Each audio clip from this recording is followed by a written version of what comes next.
नई शुरुआत, एक नई पहल की बात सामने जरूर आ रही है, लेकिन तमाम विशेषज्ञों की राय यह है कि उम्मीदें बहुत ज्यादा नहीं बांधनी चाहिए। तिजारत अगर आगे बढ़े तो इससे बेहतर कुछ नहीं हो सकता, लेकिन क्या यही होगा या इससे भी आगे बात बढ़ती दिखाई देगी? क्योंकि पाकिस्तान के लिए जो कोर इशू है, जब भी आप पाकिस्तान के किसी भी प्रतिनिधि से बात करें तो हर बार यही बात आती है, कोर इशू कश्मीर है, कश्मीर को आप पहले सॉल्व कीजिए, उसके बाद बात आगे बढ़ाते हैं।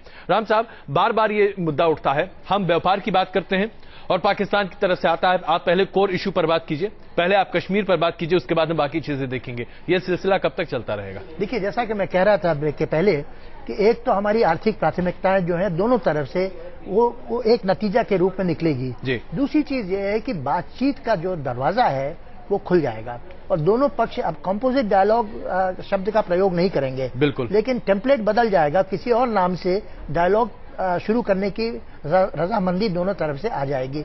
ये दो नतीजे तो हम लोग एक्सपेक्ट कर सकते हैं। और एक बात और संक्षिप्त में कहना चाहूंगा कि जरूर हमारे प्रधानमंत्री ये कहेंगे कि आप भी कहते हैं कि हम पुरानी शुरुआत पुराने 1999 से शुरू करना चाहते हैं और हम भी कहते हैं कि वाजपेयी जी से हम प्रेरणा लेते हैं। तो 2004 का जो एग्रीमेंट था, जिससे कि आपने कहा था कि आतंकवाद पाकिस्तान की धरती से नहीं होगा, तो उसके आधार पर हम लोग आगे बातचीत करें। यही मुद्दा है कुर्बान अली जी, क्योंकि इस बारे में लगातार हम लोग सवाल उठाते रहे। 2004 में वाजपेयी जी सार्क सम्मेलन में सम्मिलित होने के लिए इस्लामाबाद पहुंचे थे, जिस वक्त तब के राष्ट्रपति परवेज मुशर्रफ ने यह आश्वासन, लिखित आश्वासन दिया था, जिसे उसके बाद की यूपीए सरकार ने कभी भी अकाउंटेबल नहीं माना। एक बहुत बड़ा डॉक्यूमेंट था जो हमारे हाथ में था, कई उसके बाद आतंकवादी हमले हुए, लेकिन यूपीए सरकार ने उस डॉक्यूमेंट को बहुत ज्यादा इस्तेमाल नहीं किया।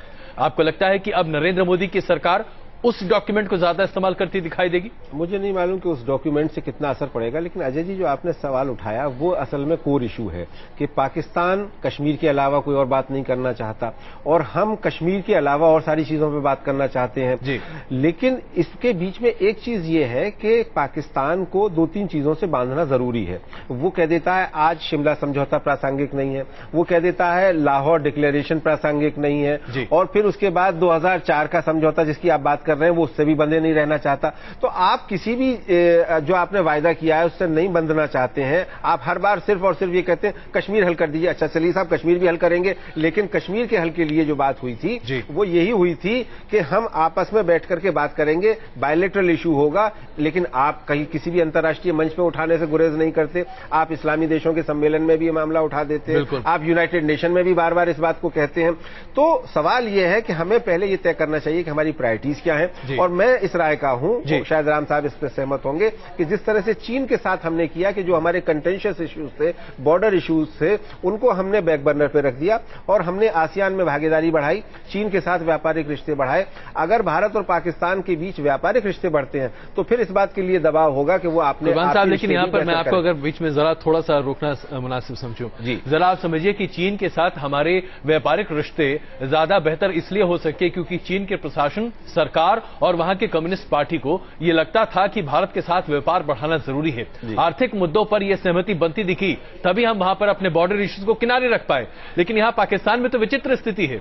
आप यहां पर सरकार से बात करते हैं तो सेना कुछ खुराफात करती है, सेना और सरकार अगर एक सुर ताल में दिखते हैं तो आतंकवादी कुछ और खुराफात करते हैं। मैं यही तो कह रहा हूं कि नरेंद्र मोदी सरकार अगर ये प्रिवेल कर जाती है कि पाकिस्तान से एफएमएन स्टेटस ले ले और बिजनेस बढ़ा ले, आपको ध्यान होगा कि देश में भी जब चीन के साथ में रिश्ते बेहतर हो रहे थे, व्यापारिक रिश्ते, तो बीजेपी ही सबसे ज्यादा शोर करती थी कि साहब वो इनकर्शन हो रहा है, चीन हमें आंखें दिखा रहा है, हमारी फॉरेन पॉलिसी चीन के तई, हमारी डिफेंस पॉलिसी चीन के तई बहुत खराब है और चीन हमें जो है वो बिग ब्रदरली एटीट्यूड कर रहा है। देखिए, कई बार कुछ चीजों को आपको कुछ वक्त के लिए भूलना पड़ता है। अगर आपको एक लंबा एक पारी खेलनी है और आपको इन रिश्तों को बेहतर बनाना, आज की तारीख में 1 महीने में, 2 महीने में, 1 साल में भारत पाकिस्तान के रिश्ते ठीक हो जाएंगे, ऐसा संभव नहीं है। वो ग्रेजुअली होंगे, थोड़े थोड़े होंगे और जो बिजनेस फैक्टर है, जो पीपल टू पीपल कॉन्ट्रैक्ट है, ये बढ़ेगा। गैस पाइपलाइन आनी है ईरान से, तुर्कमेनिस्तान से आनी है, अगर हम इसको मनवा लेते हैं, गैस पाइपलाइन तो ऐसा लगता है कि पूरी तरीके से खटाई में पड़ चुकी है, उसके बारे में तो कोई चर्चा भी करता नहीं दिखाई देता। वो हमारे हित में भी है और पाकिस्तान के हित में भी है कि उसको हम रॉयल्टी देंगे।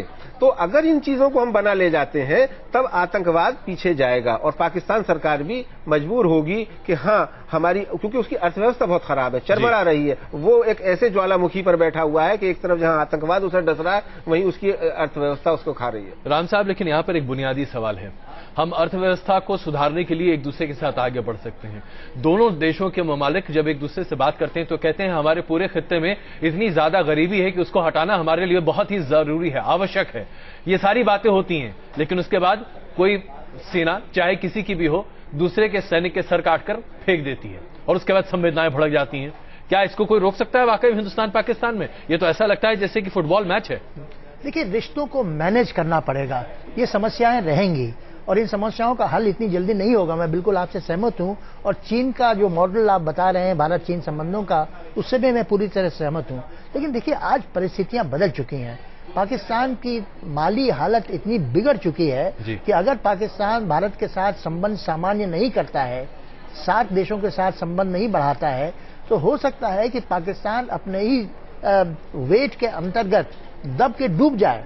राम साहब, बुरा मत मानिएगा, लेकिन जब से हम लोग पढ़ाई कर रहे थे उस समय से हम लोग यही थ्योरी सुन रहे हैं कि पाकिस्तान कोलैप्स के कगार पर है।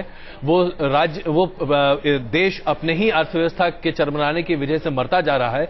लेकिन आज भी पाकिस्तान अमेरिकी मदद से वैसे ही खड़ा है, आज भी हमें वैसे ही आंखें तरेरता है। और व्यापार के नाम पर भारत और पाकिस्तान, क्या छोड़िए, पाकिस्तान के अन्य देशों के साथ भी व्यापारिक संबंध बहुत अच्छे नहीं है। नहीं, देखिए, ऐसा है कि परिस्थिति इसलिए बदल गई है क्योंकि अमेरिका के साथ जो उनकी जो डिपेंडेंस थी उस पर भी एक सवालिया निशान लग गया। सऊदी अरेबिया ने तो पैसे उनको देने बंद कर दिए। राम साहब, क्षमा चाहूंगा आपसे, अभी आप देख रहे हैं कानून मंत्री रविशंकर प्रसाद अभी कार्यभार अपना संभाल रहे हैं। रविशंकर प्रसाद को 2 महकमा दिया गया है, टेलीकॉम मंत्रालय, उसके साथ साथ कानून मंत्रालय। रविशंकर प्रसाद जो कि प्रवक्ता के तौर पर भारतीय जनता पार्टी के लगातार रहे पिछले 10 सालों से, सचिव के तौर पर भारतीय जनता पार्टी में काम करते रहे हैं। रविशंकर प्रसाद अभी अपना कार्यभार संभाल रहे हैं कानून मंत्री के तौर पर, और ये तस्वीरें आप वहीं की देख रहे हैं।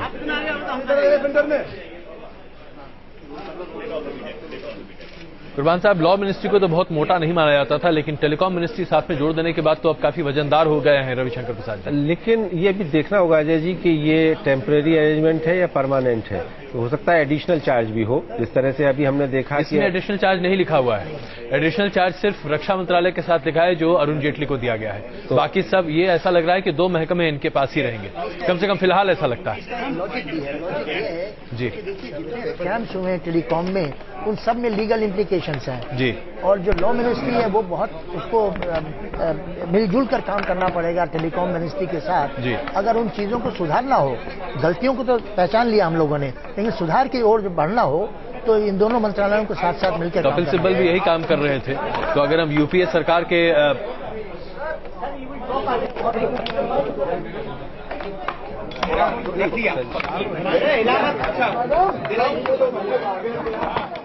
थोड़ा मैं अपना हाथ तोड़ कर लूं।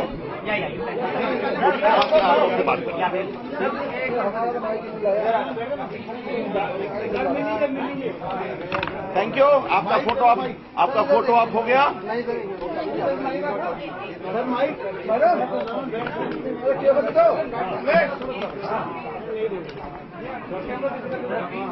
हाँ जी सर, माइक ठीक है। ऐसा लगता नहीं है, लेकिन पत्रकारों के सामने आते ही रवि जी कुछ अलग दिशा में दिखाई भी देते हैं, क्योंकि उनका जरा बदलती दिखती है। तो अभी आप देख रहे हैं रविशंकर प्रसाद जो कि कानून मंत्री के तौर पर अपने कार्यभार को संभाल रहे हैं। उनके पास टेलीकॉम मंत्रालय भी दिया गया है। सबसे बड़ी बात तो यह है कि इस बार कैबिनेट के गठन के साथ ही किस मंत्री के साथ कौन सा महकमा होगा ये रात में पता नहीं चल पाया, सुबह होते होते इसके बारे में जानकारी आई। अब आप समझ सकते हैं कि मोदी सरकार में जानकारी कैसे और कब आती दिखाई देगी। हम यहां पर रुक रहे हैं, कुछ देर के लिए तुरंत वापस आ रहे हैं। भारत और पाकिस्तान के संबंधों में एक नया अध्याय जुड़ता दिख रहा है, ये कहां जाएगा इस पर करेंगे चर्चा, बने रहिए हमारे साथ। प्रायोजक